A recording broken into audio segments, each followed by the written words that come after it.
If you don't want to waste your time stuck at your resort because of bad weather, if you don't want to experience motion sickness, and if you don't want to spend extra money this much, then hopefully this video is for you. Bad weather in the Maldives happens during the monsoon season when the wind can be very strong. So it's raining right now and the wind's kind of strong. We're gonna go back to our room as soon as possible. Yes. But it looks still beautiful there. Okay, I'm scared. My umbrella. I know. Okay, this is not a good idea. Relax. This is Okay, we cannot use the umbrella, and the wind is so strong. We're scared that we're gonna push back to the water. Whew, we're here. Oh my god. This is our room in front of that. According to the Maldives Meteorological Service, in 2022, wind speeds reached up to 72 km per hour, along with rain and storms. The Maldives has over 1,190 islands, spread across 90,000 square kilometers in the Indian Ocean, meaning that moving from one island to another is not that easy. Knowing all of this, if you don't plan your trip properly, you could end up wasting extra money and time, and even risk your health. So, in this video, we're going to go through 3 mistakes I made as a first-timers in the Maldives, and I will share some tips on how to avoid them. But before we get into that, if you're new here, hola, I'm Zaya. I'm an entrepreneur turned into traveler, and since 2024, I've been making videos about luxury travel experiences that help us travel with less risk of wasting our time, money, and health. I also researched a lot of things about the Maldives. You can see all the useful information for you in the description below. Raka and I stay at 3 resorts for a total of 12 days. We experienced moving between resorts by speedboats and seaplanes. The first mistake that I made was ignoring the bad weather season in the Maldives, which cost us a lot of time stuck inside a beautiful water villa, while there were so many things to explore at the resorts and beyond. The wet season runs from mid-May to November.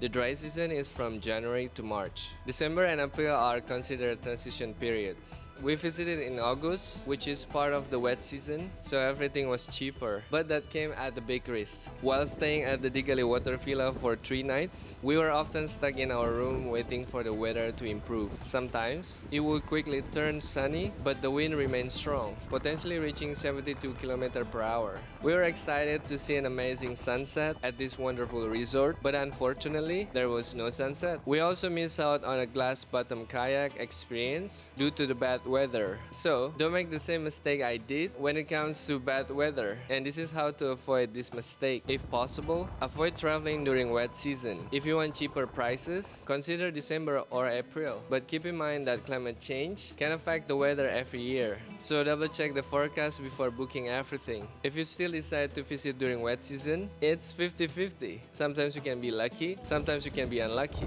We had a few great days while staying at Velasaro Resort and Kurumba. It's not happening at Digali Resort. Most of the time we had a bad weather.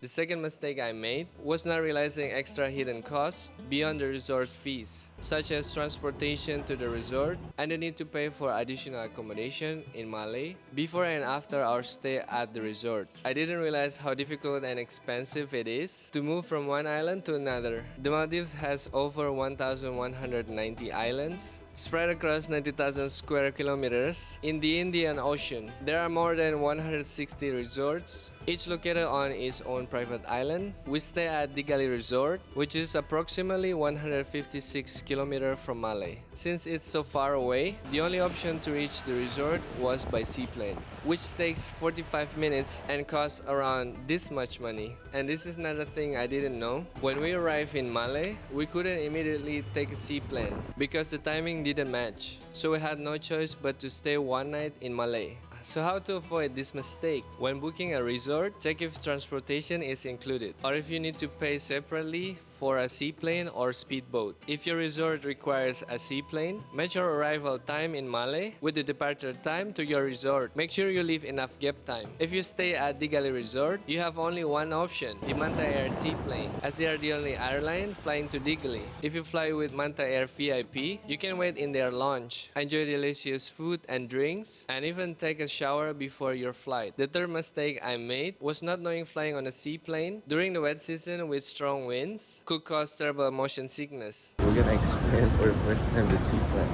Yes. We don't know how it's gonna happen. And this is now in the rainy season, so the waves a little bit bumpy. We'll see how they land.